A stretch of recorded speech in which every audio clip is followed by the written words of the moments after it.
Halo sahabat Direktori Hukum, mari kita bahas mengenai jerat pidana masuk rumah orang lain tanpa izin.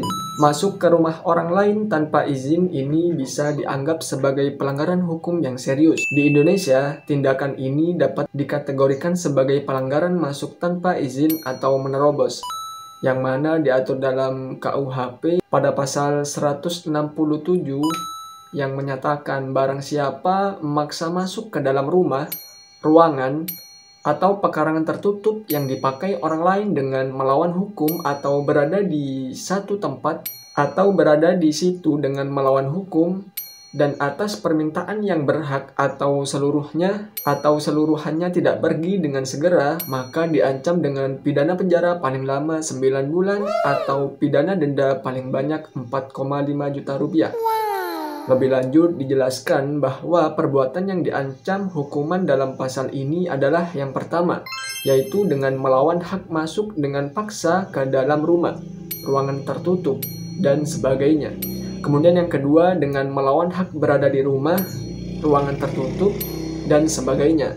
Tidak dengan segera pergi dari tempat itu atas permintaan orang yang berhak atau atas nama orang yang berhak. Sebagai gambaran mengenai tindak pidana tersebut dapat dilihat pada contoh kasus yang telah diputus melalui putusan PN Lamongan dengan uraian singkat. Majelis Hakim dalam pertimbangannya menyatakan terdakwa telah memenuhi unsur dari pasal 167 ayat 1 dan ayat 2 KUHP bahwa terdakwa memaksa masuk ke dalam rumah, ruangan, atau pekarangan tertutup yang dipakai orang lain dengan melawan hukum, serta bukan karena kehilafan masuk dan kedapatan di situ pada malam hari. Terdakwa juga merusak jendela pemilik rumah yang terkunci, lalu terdakwa masuk ke dalam rumah melalui jendela.